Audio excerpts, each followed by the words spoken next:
So first of all, I'd like to introduce myself to you. My name is Charles Small. I'm the director of ISGAP, which is the Institute for the Study of Global Anti-Semitism and Policy. I'm originally from Montreal and I went to McGill as an undergraduate student, so it's nice to be back. ISGAP, our main office is in New York City, but we're doing programming at McGill. This is the first event during the academic year. We're going to have seminars throughout the year. We're also doing the same at the Harvard Law School, Stanford University, and Fordham University in Manhattan. And we're also going to be doing programming in Europe, in Paris, in Warsaw. We're doing work as well in Israel. And the purpose of what we're trying to achieve, and I'm going to give you a short introduction before we have our eminent scholar that we've come to hear.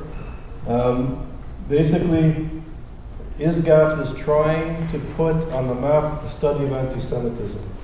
And amazingly, and I won't go into a long discourse, but there are people studying anti-Semitism, mostly in its historical context, but very few scholars are dealing with the contemporary context, and there are very few institutional frameworks, if you will, institutes, research centers, dealing with contemporary anti-Semitism.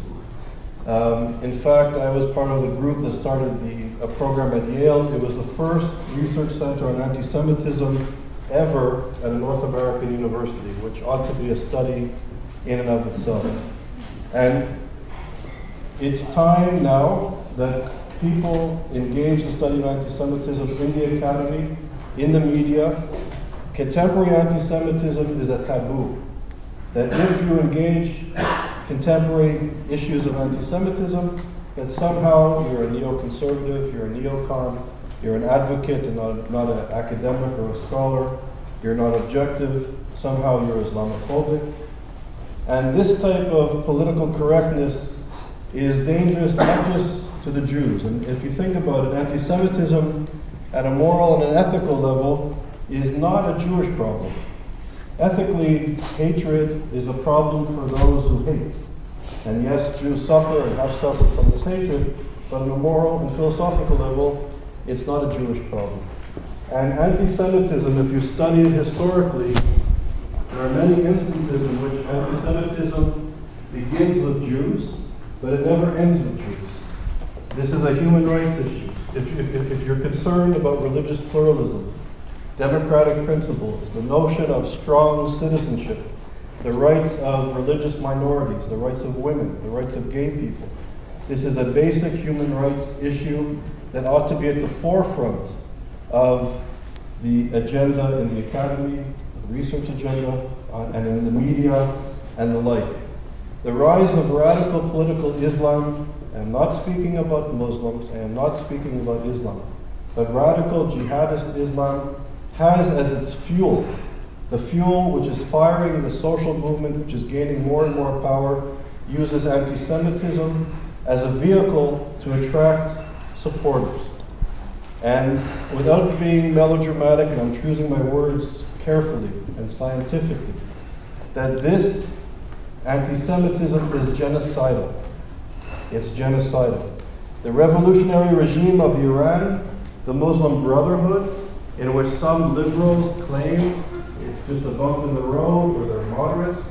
These people openly and consistently and clearly are out to eradicate the self-determination of Jewish people in Israel, and they're out to exterminate Jews. If you listen to the speeches of Al-Dari, the spiritual leader of the Muslim Brotherhood, he's clear and he's unequivocal. If you look at the Iranian revolutionary regime, not the Iranian people, but the regime, they're clear and unequivocal. And we in the West are putting our heads in the sand. We in the West, when a scholar gets up and starts to study these issues, they become marginalized, they are accused of all sorts of things. Hopefully, through these seminar series of high caliber scholarship, we have some of the leading scholars in the world coming to McGill, to Fordham, to Stanford, to Harvard, to deal with these issues at the highest caliber of scholarship and intellectual inquiry. Hopefully students and other academic colleagues will begin to engage this issue seriously, to debate it, to discuss it, to argue, to write, to do research, to argue in the classroom and to go into the pub and to continue the argument, vigorous arguments. And we need to wake people up, because as we speak, we've been doing this now since 2004, and we can see the rise of radical Islam is just off the charts. And I was telling somebody earlier in the lobby, if I would have told you 3 years ago, 4 years ago, that the American government, the American administration would be supporting the Muslim Brotherhood, you would tell me I'm crazy. And yet, the American government is supporting the Brotherhood with aid, the Egyptian government. They help to train them, and I urge you to look at the Obama speech of 2009, which will go down in history as something more detrimental, more powerful, more damaging than the speech that Churchill gave when he came back from Germany. Chamberlain. Sorry, not Churchill, Chamberlain. Thank you. Well, they said. Chamberlain. That this, and you should go home tonight and watch this on YouTube and think about what was discussed and what was said. We need to analyze, to do research, to do publications, and to create awareness. So first of all, we're having our first lecture today with Professor Sibony, Daniel Sibony. I would like to introduce to you Raphael Fischler, who's a professor at McGill.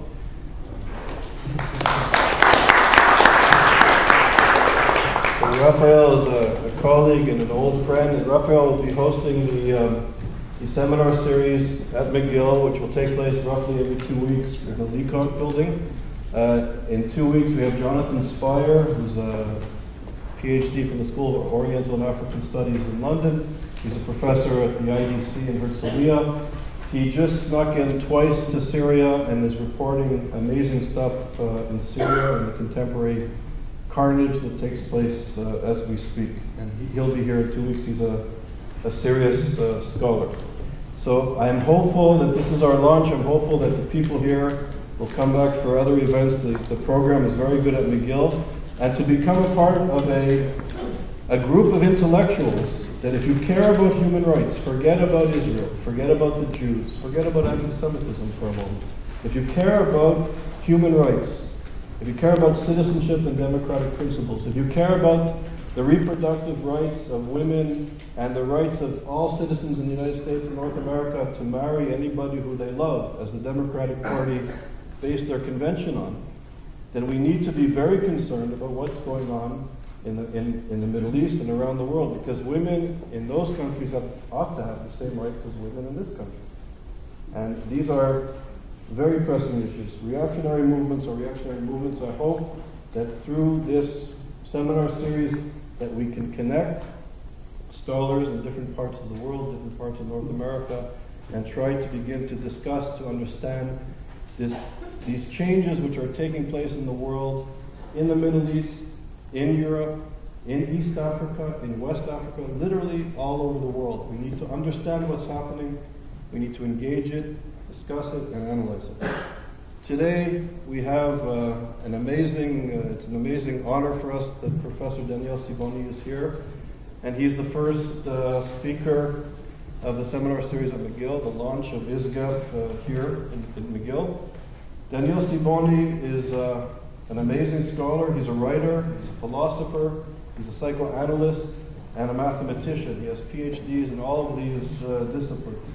He studied with pioneering scholars such as the great philosopher Emmanuel Levinas, who was on his doctorate committee, who he knew and studied with and wrote a critique of. He also worked with Jacques Lacan. He holds a PhD in mathematics from the University of Paris and a doctorate in philosophy, which he received under Levinas. He also trained in psychoanalysis by the pioneering Jacques Lacan, and he taught at the University of Paris from 1963 to 2000. Dr. Sibony divides his time between psychoanalysis research, practice, lecturing, and writing. He's written more than 37 books, some of which are on sale here, including Creation, an essay on contemporary art, the Enigma of Antisemitism, the Enigma of Antisemitism, He's written on issues of racism, identity and hatred, and the like. So this is very much, the issues tonight are very much a part of his expertise. So it's really an honor to have Dr. Sibony. Thank you.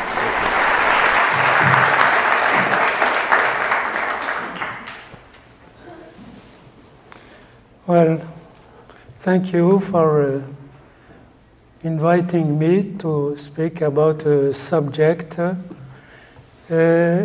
worked a lot about it. And I'll try to give some lights and to show you how this subject is complex, complicated. And after that, I will show you how it is very simple. But before, you have to hear the complexity. First of all, the word anti-Semitism is not the right word, because you can hear a lot of people in Arab country saying, how could we be anti-Semitic? We are Semitic.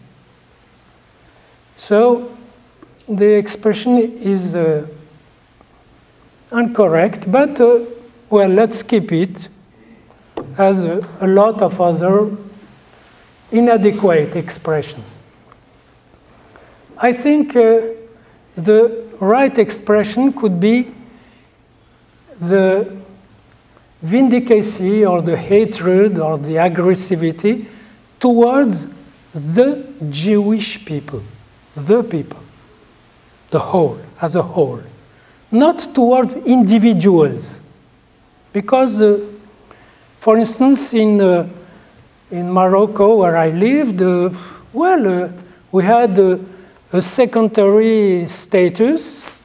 We were living under scorn, we can say, but we were respected as individuals.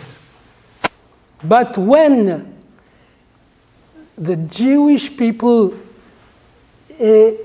has had opportunity, for instance, to go to Israel or to go to other countries, then something more violent appeared. And it is exactly what I would like to enlighten. What is interesting in anti-Semitism is not exactly the target, but the motivation of the people who feel this affect, this anti-Semitic affect. Because the target, of course, is paradoxical. The Jewish identity is impossible to define. Because you can find a Jewish from New York, a businessman, a Jewish in Ukraine, a Jewish in Tunisia, and they don't fit. They have not a religious Jewish, an unreligious one, a Zionist one, an anti-Zionist one. So you cannot define, and usually people define Jewish identity as religion. This is a deep mistake, because there are a lot of Jewish that are not religious. For instance, in Islamic countries, usually people think that Jewish is a religion. Once I was in Morocco, and I discussed with the taxi man, and he told me, oh, you are Jewish? I speak Arabic, because I was born in Marrakesh and came to Paris at 13. And he told me, oh, Jewish, we are cousins. We have the same God. I told him, because I was wanted to to speak, I told him, I'm not sure it is the same God. And he told, yes, but our cousin, you are a religion.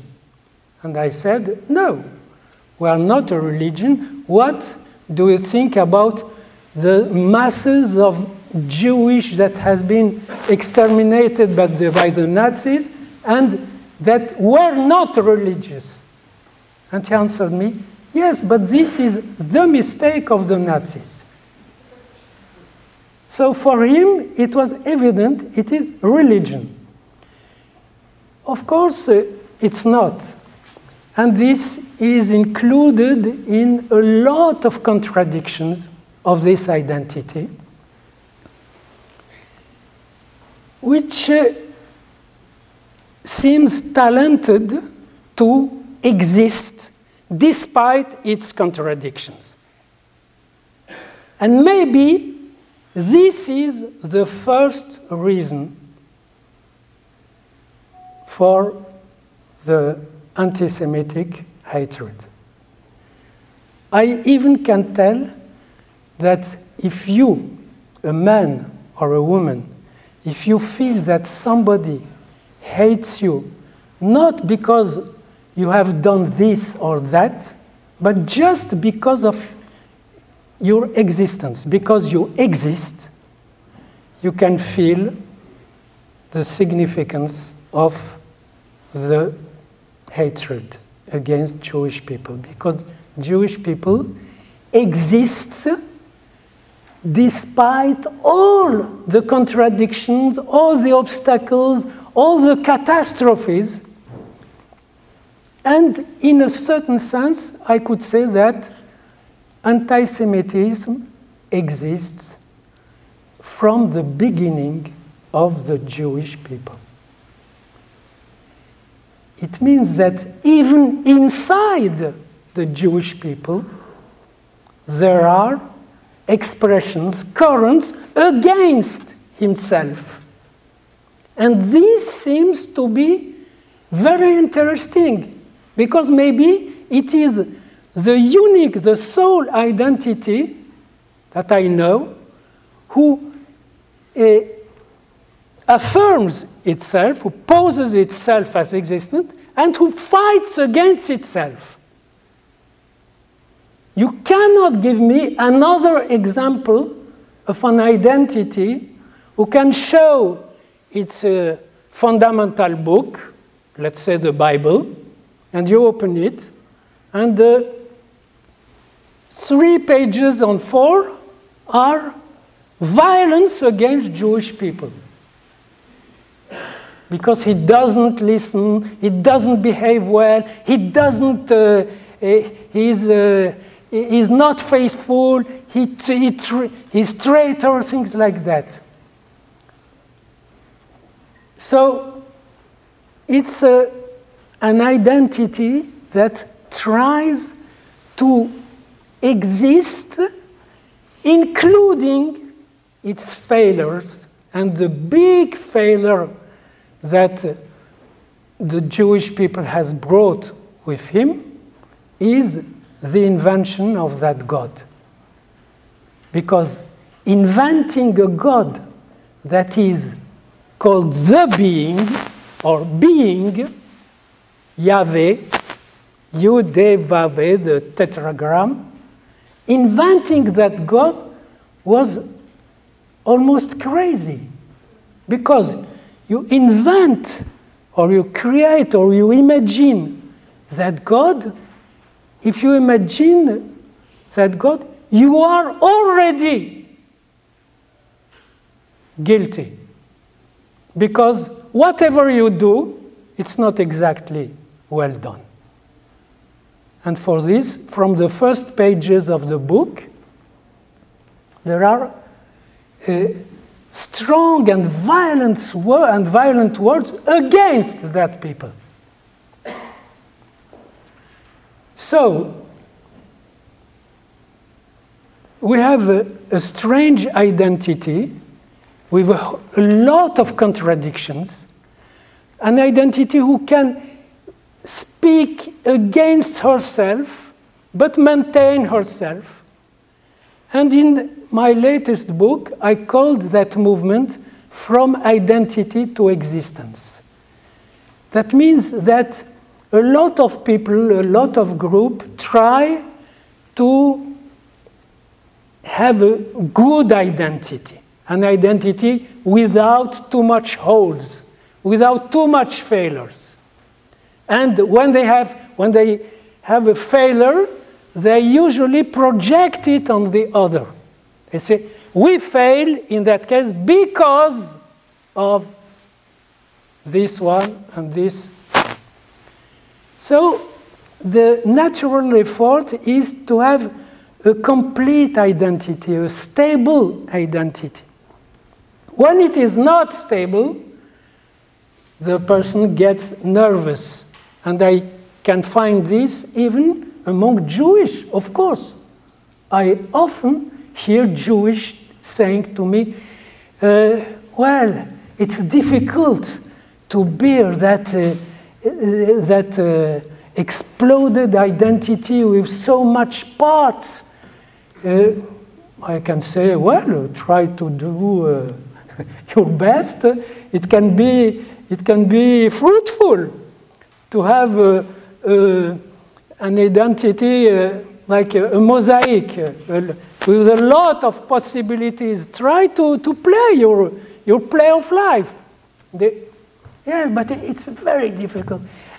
There is almost a joke, a Jewish joke, where someone comes to raise funds, and he says, well, funds for what? For studying the Torah. Oh, very nice. How much you want? Yeah, well, $1 million. Listen, I give you $2 million, and you bring back this Torah from where you have taken it. It means that it brings problems, a lot of problems. But it brings also to that identity I could say, the impulsion to confront problems, to raise questions about oneself, about the other, about... normally, a Jewish cannot be... comment on dit d'accord avec lui-même? Cannot really agree with itself, with himself. He cannot. There is also a joke of Robinson Crusoe, who was showing his island, and when they rescued him, and he showed a synagogue, oh, wonderful. And the second one, and he said, in this one, I never enter. It is that the contradiction is really deep. Now, it means that this identity, these people, has a very strange history. If you read the history of the Hebrews in the Bible, you will see a lot of wars, of crises, of fighting. It's never peaceful because this identity is surrounded by people who don't like an unstable identity. So now I put my first idea. When an identity cannot bear its own contradictions, it has the beginning of a strong aggressivity towards Jewish identity. This is evident. For instance, with the Nazis, it is very clear. Hitler has told, we have to kill the Jewish in ourselves. It means that we have a beautiful Aryan identity, and these people are spoiling it with their contradiction, with their... We have to erase them.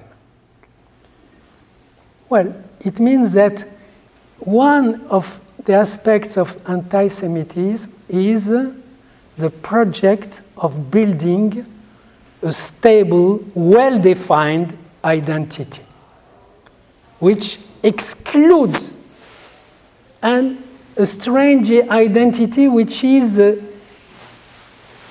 the same time singular and universal.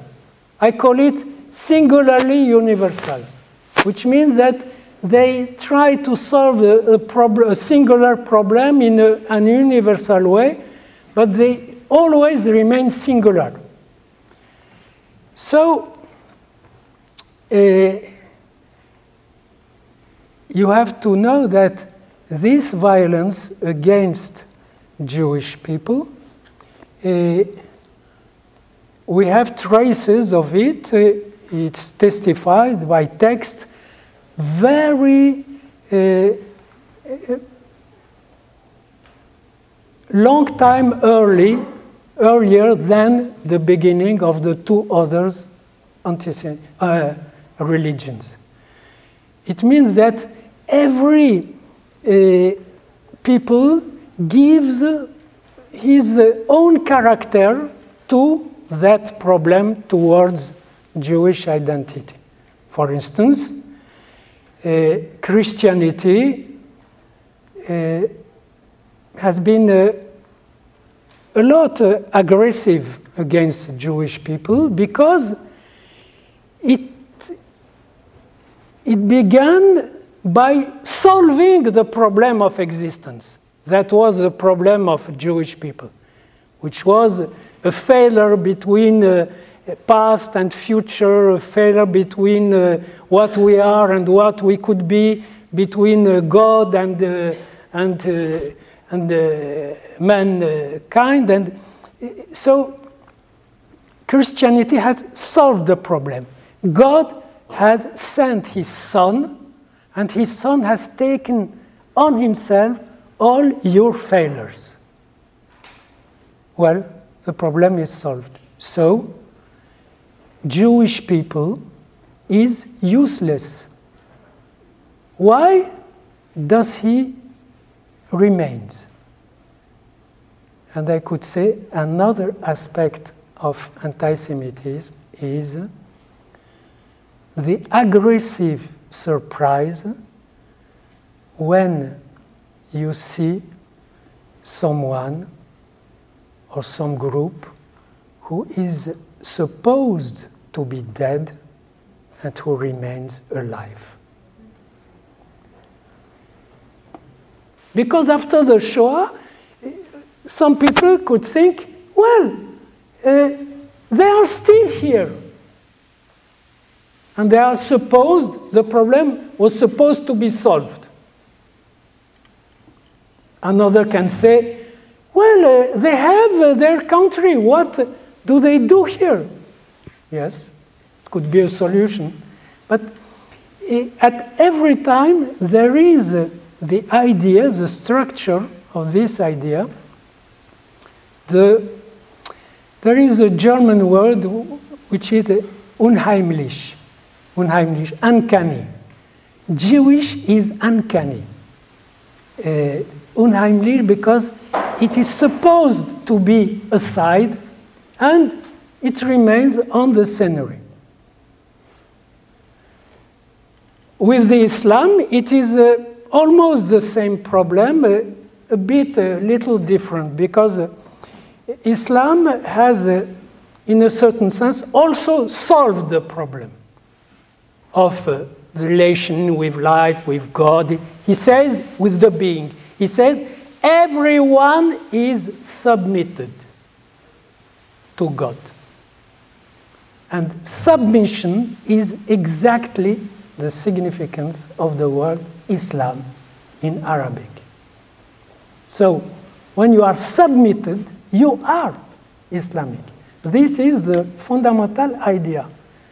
This shows also that it's very logical that in the Quran, most of the the biblical heroes are Muslim. Of course, because they are submitted to God.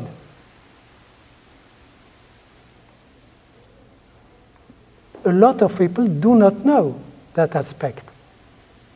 Which means that if you reject that message, and of course the Jewish people has not accepted that solution, said we stay as we are.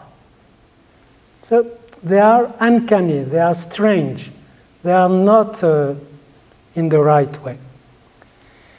I can give you an example, very precise, of the kind of problems that this creates in the Islamic area.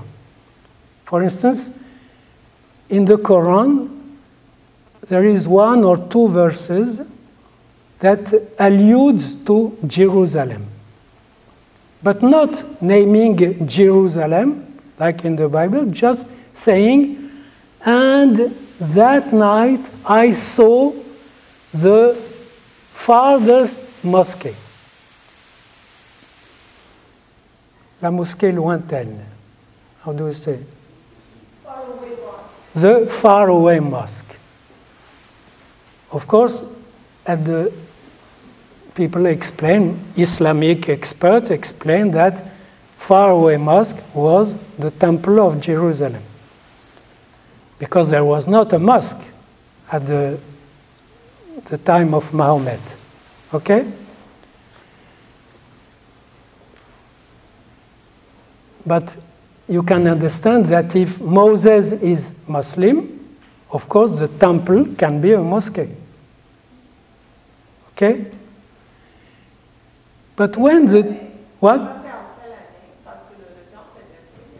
Oui, mais ça c'est en 600 et quelques, quand le Coran a été écrit, bien sûr, mais il a eu la vision. C'est une vision. Voilà. Donc, Mahomet a eu la vision, has had the vision of a faraway mosque. But when the Muslim troops conquered Jerusalem, they built a mosque on the place of the temple, and they called it the faraway mosque. El-Aqsa. It comes from that verse of the Quran.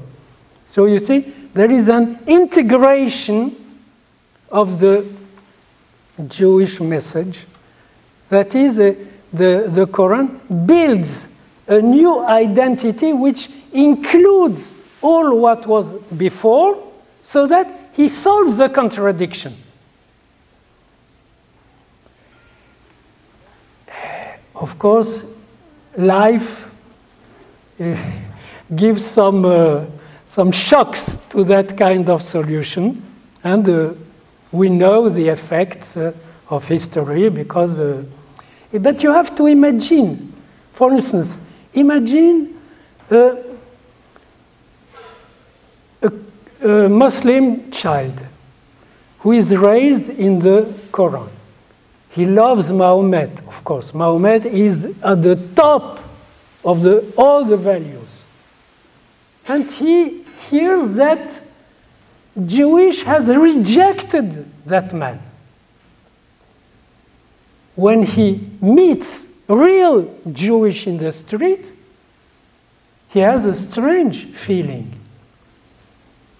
of people who have rejected the top of the values.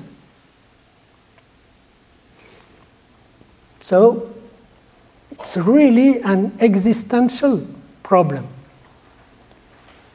By the way, the question that has been raised before by Michael is why today studies on anti-Semitism are taboo. You can now get the solution. It's evident, because Islam has a big problem with Jewish people, because he has solved the question of the Jewish people. Jewish people is useless and is repressed, has not to be on the scenery because he normally is submitted. Normally, Jewish people is Islamic. If he is not, these are traitors. But in usual life, you meet Jewish people, you meet their state. And the problem is that in the Western world, there is a great deal of Islamophobia. Not in the usual sense that people don't love Islamic people or Muslims. It's not in that sense. It is in the sense that the establishment and people fear to speak about subjects that can raise a problem for Islamic people. This is Islamophobia. And maybe this will evolve and this will change, but till now there is Islamophobia, which means you want to study antisemitism. It's not it's subject. This subject will raise problems with Islam. Please don't do it. Of course, we don't hate Jewish. We love you. But please don't do it. Go away. And for this, you have like an appearance of anti-Semitism. But it's not anti-Semitism. I don't think so. I think it's phobia towards Islamic world. Because Islamic world has a great problem with that people, because with the Jewish people, because all his text is constructed upon the Bible to include it. If the inclusion doesn't work, doesn't fit, there is a great deal of anger. Who are these guys who are solved? Their problem is solved in our text, but they remain alive and they remain as they want to be. This is, in a certain sense, unbearable.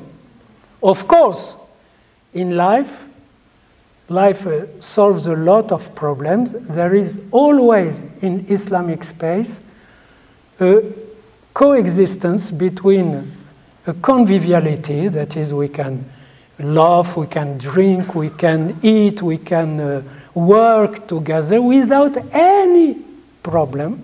But if the fundamentals, if someone, for instance, is critical to something, for instance, if he makes caricatures, it is impossible. If he writes the fantasy of the Prophet Muhammad in like Salman Rushdie, it is impossible. So we have the big Islamic identity which wants to be stable, to be complete, which is perfect in a certain sense. Because if you are submitted, the others are the unsubmitted. The others are those who create problems. Who are, in Arabic, it's kafirin. Kafirin is traitors. So, you can extend this analysis to a more general frame, and we can say that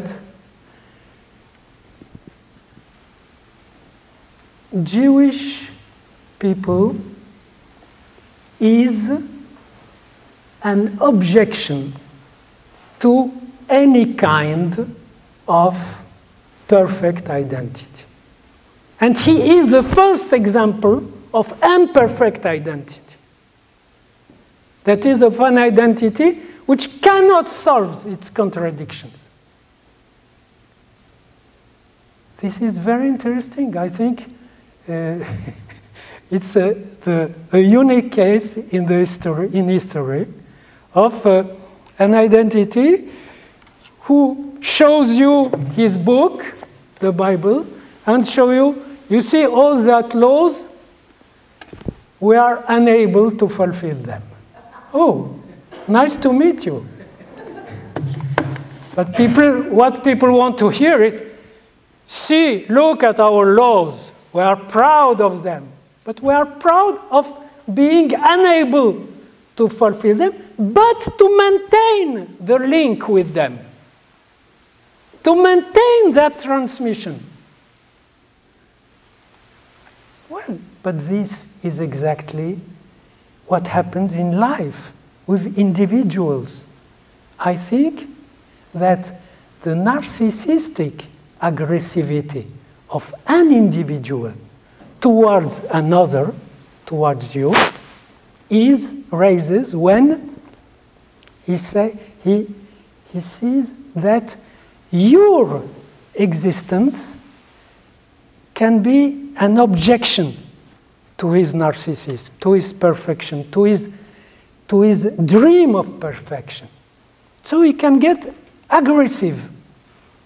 You have done nothing, but your way of existing with a lot of contradictions, with dreams, fulfillments, failures, all that, seemed to him very strange. So he can enter in deep anxiety, maybe in phobia. He doesn't want to meet you. Now, I will give you another example. You have written a book.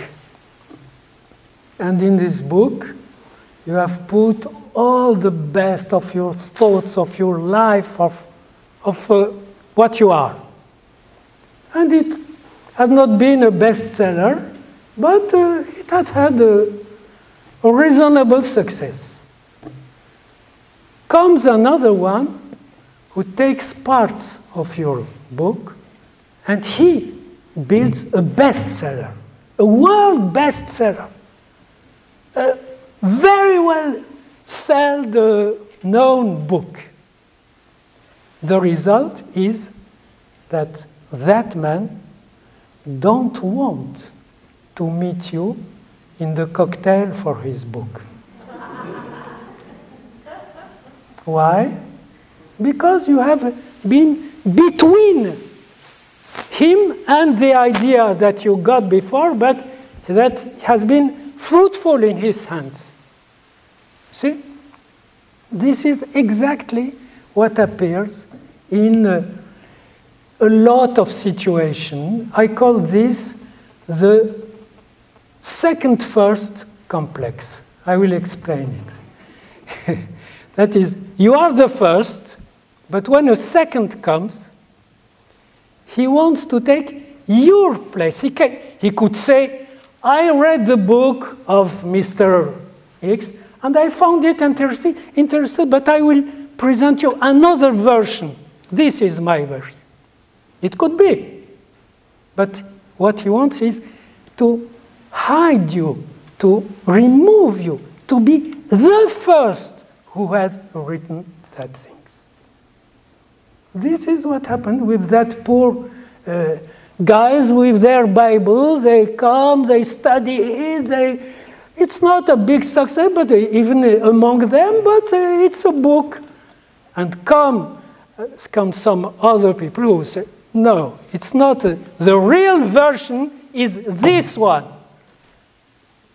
And for instance, I can give you examples. I read somewhere in Islamic study that the Quran corrects the Bible in a lot of aspects. For instance, in the Bible, the King Solomon has built the Temple of Jerusalem, of course. But he has also built a temple for the idolatric cult for his women. It's written, well, he was not very strong relatively to sexual pulsions. It can happen, even to him. So he built the temple. The Islamic tradition said it cannot be. He has made mistakes, but he has regretted them, and he has been forgiven. You cannot write that Solomon has failed. So it's like a project to repair the failures, even for people. And this can create a lot of difficulties because life is not so idealistic. I think the Bible is a great book because you have nobody there to identify with. But maybe later you can identify with Jesus because he is beautiful, he solves, he takes, he forgives. But in the Bible, everyone fails one moment or the other. But the book is really close to life. It's a good book. I suggest you to read. So, in a certain sense, anti-Semitism, the feeling towards a problematic identity, like Jewish identity, could be an opportunity to analyze what is the problem for the perfect identity. And I think that this now comes closer and closer to existential problems, that is, individuals. You are, every one of you is a small Jewish people.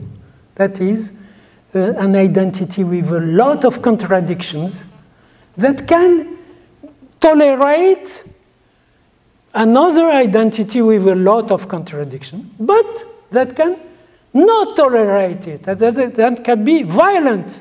Say, yes, you have said this, it's impossible, and it can begin to fight with you because your existence is to a stable identity. So what could we, I prefer stop and hear your question, but for 2 or 3 minutes, what could we hope? What could we hope with that kind of situation? Of course, when I said that there is a phobia, when someone is phobic, you cannot do a lot. You are really without any power. You have to wait or to work so that his fear, his phobia can diminish so that he can speak. Because someone who is phobic, and now in Western world there is a phobia of what? And you can understand it, a phobia of what could happen if you speak, even without being critical, even only in studying problems, in playing with some concepts. You are a director of a theater in Manhattan. You had one of your, in the play there was Mohammed. The director removed. No, please, don't speak about it. We don't want problems. But Jewish identity is a problem and is a symbol of the existential problem of everyone. Thank you.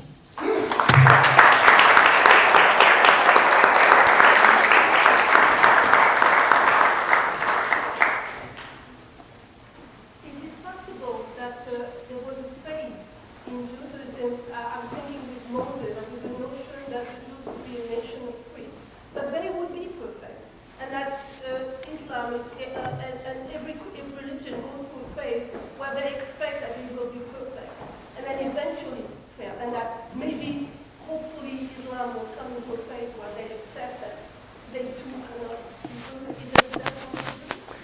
You have to know that even in the texts about involving Moses, the idea of perfection was always an idea, no more. Because at the very beginning, they fail. The episode of the, comment on dit, le veau d'or? The golden calf. Yeah, the golden calf is very interesting. They received the law. They are supposed to receive the law in a volcanic eruption in the Sinai. So they are very close to the truth, to the perfection. 3 weeks later, they build a golden calf. What is that? This is human being. No more. That is, and the Bible tries to deal with that, to work with that. And even in his last poem, Moses says, you are a very, very difficult people. I know that you will fail after my death, as you failed before my death. He says that, it's written. So it's not a project of the idea of perfection is always a project for everybody of us. Every morning we try to be better, but we fail. What do you do with that failure? This is the interesting problem. McGill. So I have a question. In the United States, the notion of tikkun olam is a very important part of Jewish identity in the United States. Some may even argue it's a form of idolatry. It's replacing Hashem as something to worship, in a sense. How does this then, this notion of perfecting the world, connect to American Jewry's uncertain relationship with Israel, which is not perfect, which is problematic, which is becoming the Jew among nations? Do you see some sort of tension between Israel and this notion of tikkun olam in the American Jewish community? Yeah, I think the problem of Israel is brings another difficulty. Because the usual objection against Israel is not that Israel is imperfect, because of course Israel is imperfect. What country is perfect? But the real objection is Israel has been built on an Arabic land by Jewish who had nothing to do with that place, and they took a part of land of the others, and this is unjust.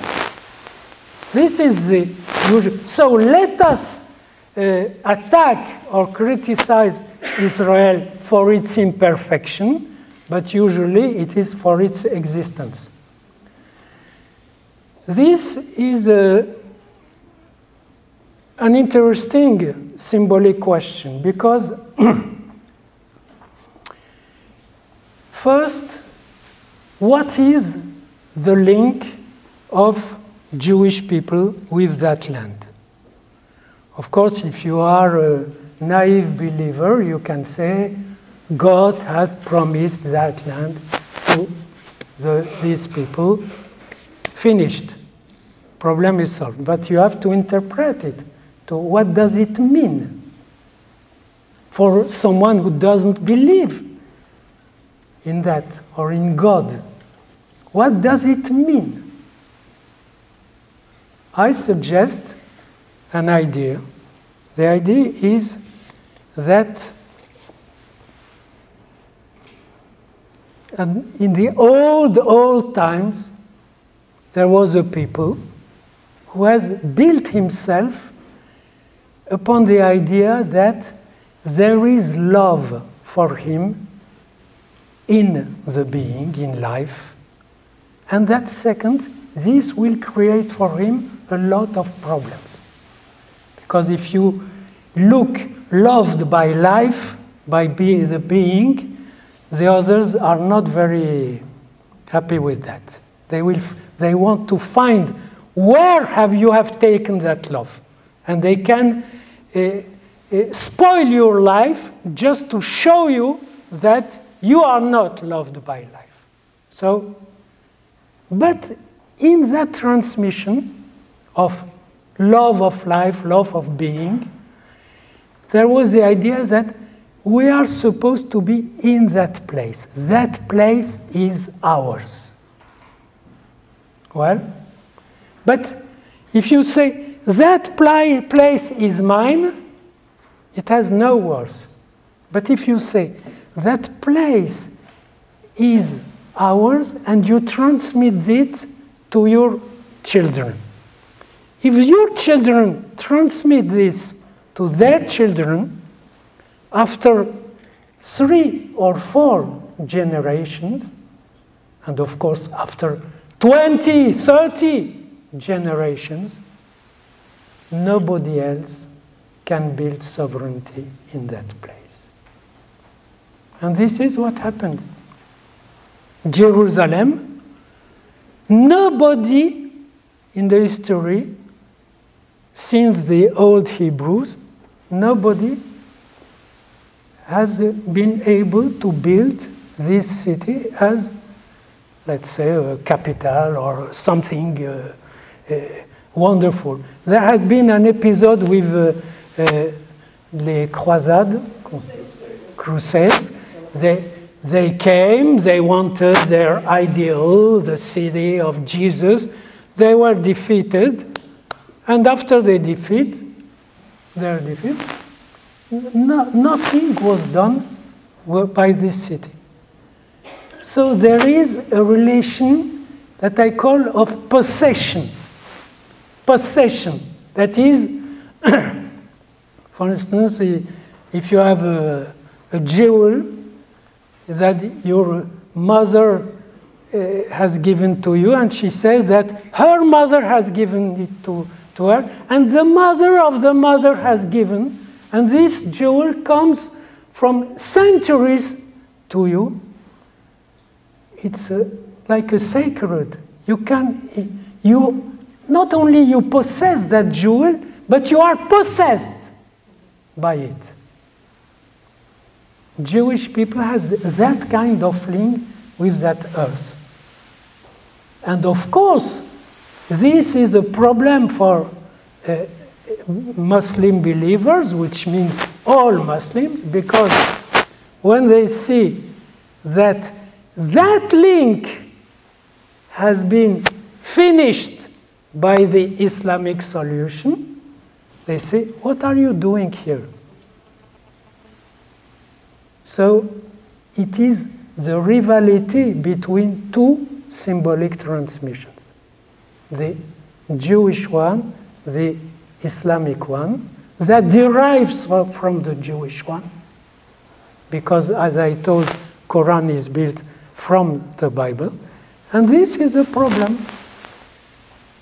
So the imperfection of Israel, I think, is very often included in this, its unbearable existence for some people. Just a moment about Tikkun Olam. Tikkun Olam is repairing the world, is improving the world. Of course, it's an idea which is not in the Bible, but it is in the tradition. Of course, it's a problematic idea, as every Jewish idea. It's problematic because you try to improve the world, but of course you have to improve yourself at the same time. So if you are a bad man that tries to improve the world, it can create problem. If you are a good man that fails to improve himself and fails also to improve the world, it can work as a project, an ideal project. Try to improve. Well, please. It was interesting to hear you speak about anti-Semitism in the 21st century. I wonder if you could have given the same speech in Spain in the 14th century. The reason I'm asking is the Jews and the Sephardim lived very happily with each other for centuries. So how do you explain that anti-Semitism suddenly blew apart in the 21st century? It became another type of anti-Semitism.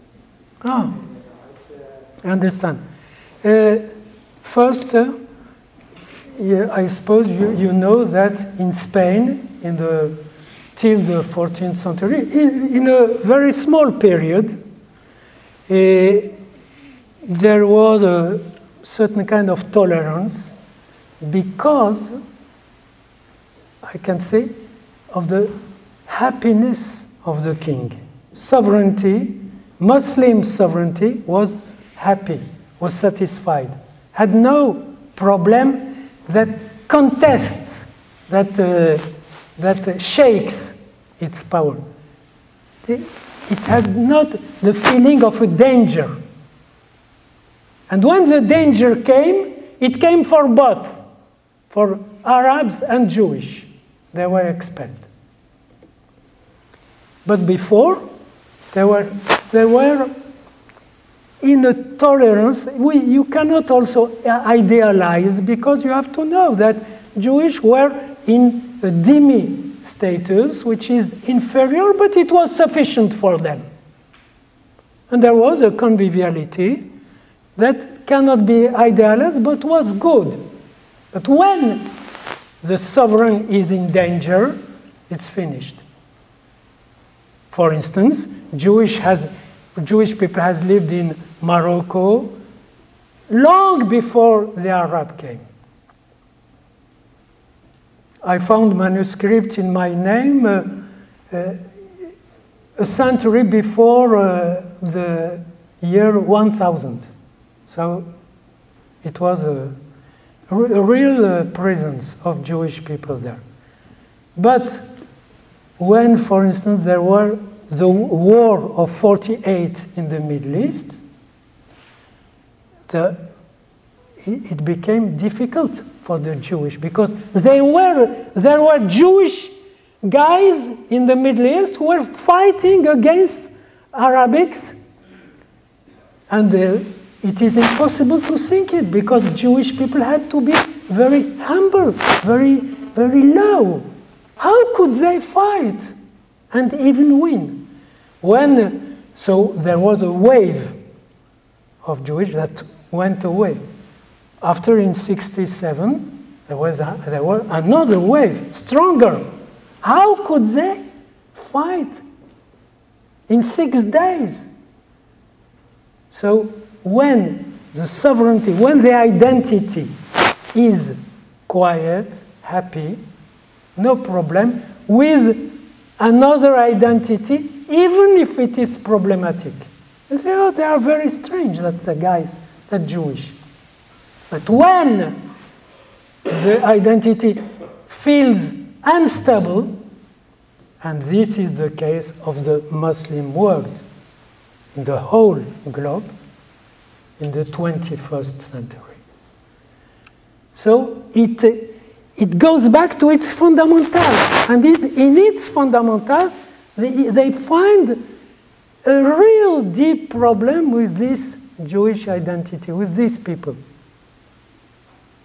And it can be expressed in very simple ways. For instance, you can hear now, in 2012, a very important imam saying, well, Jewish people, we love you, we have nothing against you, but please tell us why is it on Arabic land that you have to take your state of Israel. Take it elsewhere. Why have we to pay for the Shoah, for what Europe did? So you can explain to him, but please, you know by your Quran that there is a link of possession between that people and that land. He says, no, this is an old history. nowadays Jewish people has nothing to do with that. But the paradox of Jewish people is that it maintains the link despite all difficulties. And there is a link. Even if a Jewish of 21st century would not recognize a Jewish of 14th century. But there is a link. That's, yes? Hitler wrote Mein Kampf and told the world exactly what he planned for the Jewish people. In the 21st century, the radical Islamists talked clearly. They tell the world our goal is global domination under the one true God, Allah, with Sharia law. And my question is, where do you see the Jewish people being in 10 years, in 20 years, in 30 years? Because the Jew in the diaspora has been trained that Israel is in a bad way, and we have to make them upbeat, and we have to make a campaigns to make money potential target for bad things, that only Israel is the target, being surrounded by their Arab brothers. They don't realize, the Jews in the diaspora, I think the majority feel themselves to be living, they're Americans, they're French, they're Italians, they're safe, but now we see that the target of the global Islamists is the Jew everywhere, as well as the infidel everywhere. Where do you see us being in 10, 20, and 30 years? Now you ask me, yes, like a prophecy. I have not received a prophecy about that subject, but what I can tell you is that at every time of history, and now more than before, the situation of the Jewish people, Israel, diaspora, things like that, is like a barometer of the maturity of the surrounding space. It has been always like that. So your question is, will the surrounding space in America, in Europe, etc., will it surmonter, comment dire, overcome his fear or not? I don't know. What I can say is that fear and phobia is a very perverse position, because when someone is caught in phobia, he can exaggerate the reason of the phobia. That, oh, I'm afraid. You can say, no, please, you can come with me. There is no danger. Look at me. No, it's terrible. This, I don't know to what level the media, the government, the culture are ready to overcome that kind of perverse strategy. Maybe some traditional anti-Semitic in Western world can use that opportunity to hide behind Islamic violence against Jewish people. Maybe not. I think the game is open, really open, and I think it really depends on your understanding of the question and on your ability to make the other understand the stakes. It is. I want to go back to the first part of your lecture, and because you said that people can't face the contradictions, the pluralism, the mosaic that we want, we are, and that we want to remain as we are. But how does it explain that exactly when we are more assimilated and were more all over the society, and no phobia at all, as in Germany, who had exactly no phobia at all, who had the Holocaust, the Shoah. It is very, very evident because the Jewish that were assimilated were perceived as hidden inside the identity, like a microbe, like a virus, inside, deep inside. So it raised for the Aryan, Nazi, German identity, it raised a very violent anxiety. So you have to take them from the place where they were supposed to hide. But for them, the Jewish were not hiding. They were living. They were just living with the others. But if the other has it means that the real globalization is not what they tell it to be. The real globalization is the solidarity. You are responsible of the maturity around you. That is, if you are surrounded by stable identities that cannot accept some kind of problems, you have to be aware. It can be dangerous for you and for others, and for itself. Because those who suffer from a stable, closed identity are also the people who are inside that identity. Yes? I'm coming from a different perspective. I've always been an activist for Jewish causes. And when the Soviet Jewry movement started, the man on the street, the Jewish students, Jewish people, what did we do? We demonstrated, we worked on behalf of getting the Jews out of the Soviet Union. What are we doing? I go to synagogue in Yom Kippur, our rabbi tells us, be careful as Jews, watch out as Jews, be careful, it's very dangerous for us. The schools have all kinds of security, etc., etc. But what are we doing as individuals? What can we do? Everybody's talking about it, but nobody seems to be doing any grassroots work to try and stand up and fight this. I cannot give you a program. You are living. Where are you living? In Montreal. In Montreal.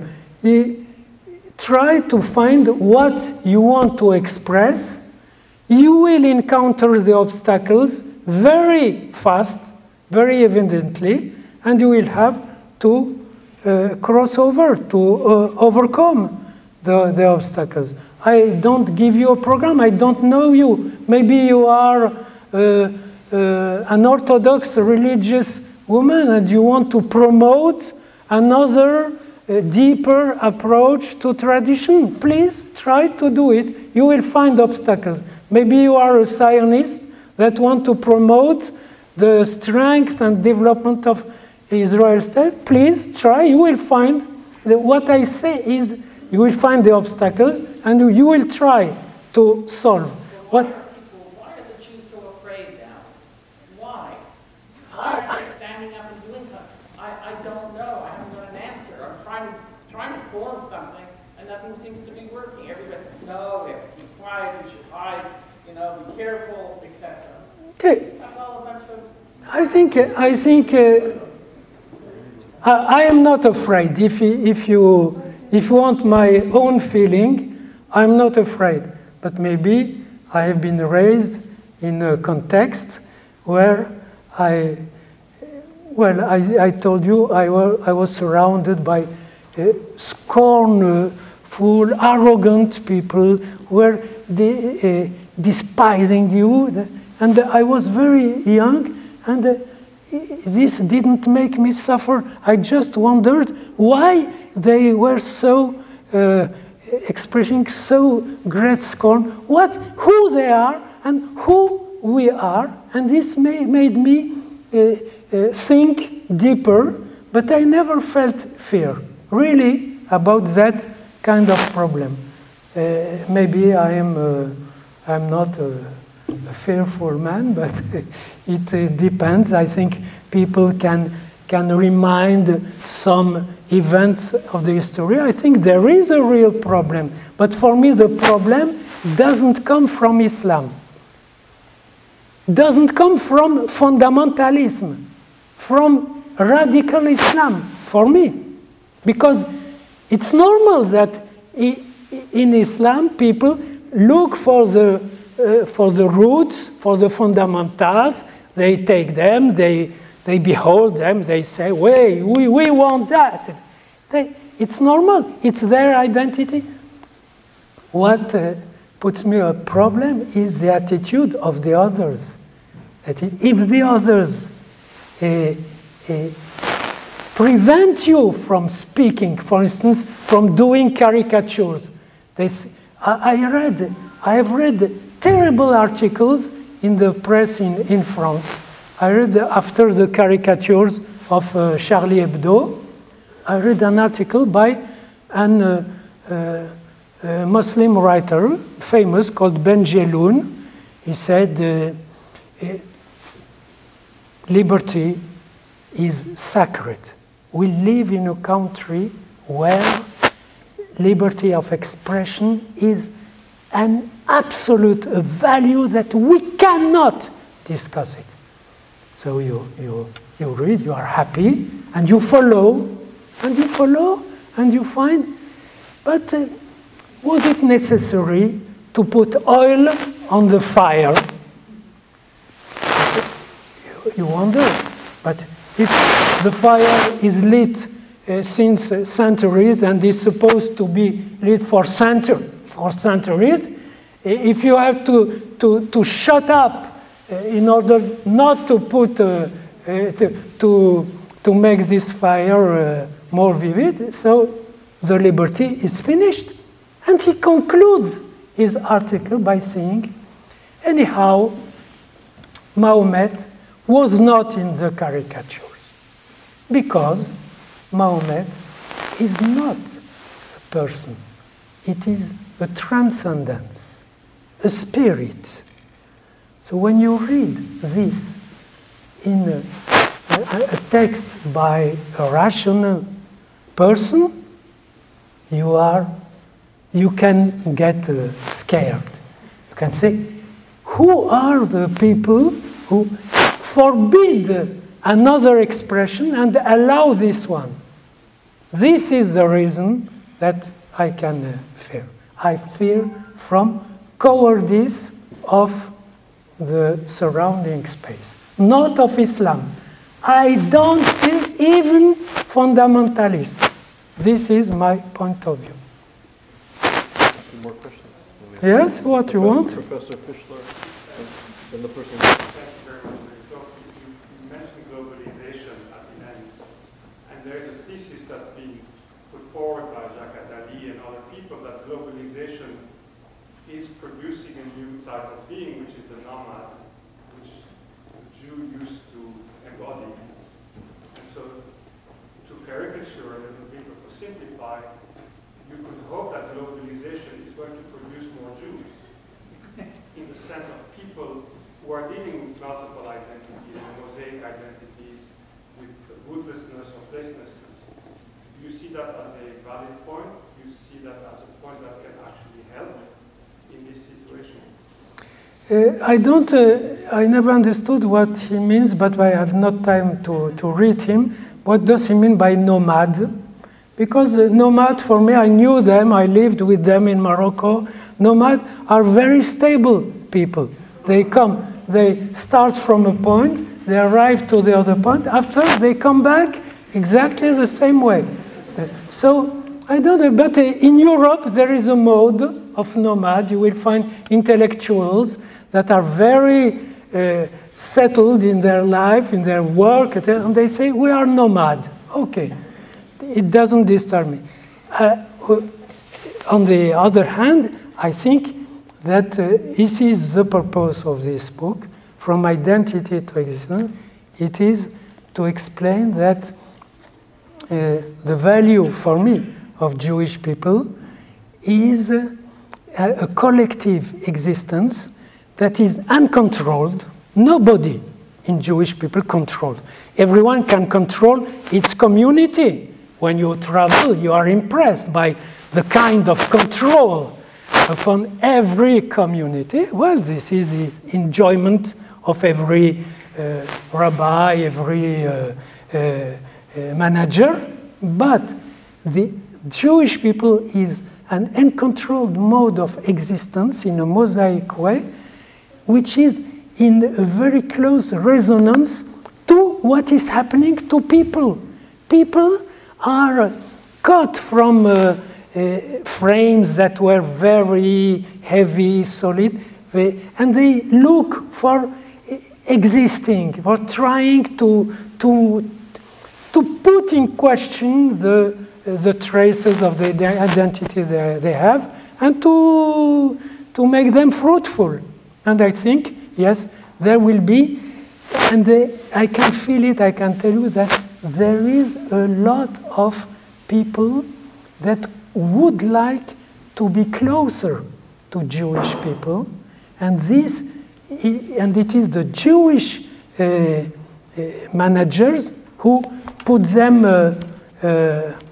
push them. They know it's difficult, but they want to be close. We spoke about anti-Semitism, but you have to know there is a great sympathy also towards the Jewish people, the Jewish kind of existence, not in a political way, but something fascinates when you look at that people who always find another kind of solution in the problem of life. And I think, and I showed it as a psychoanalyst, I wrote a book to show that the experience of psychotherapy and of psychoanalysis is very strange, because it helps individuals to touch what I call their Judaic point. Not to be converted to Judaism, not to be included in tradition or religion, but to get to their existential point, which is out of the identity.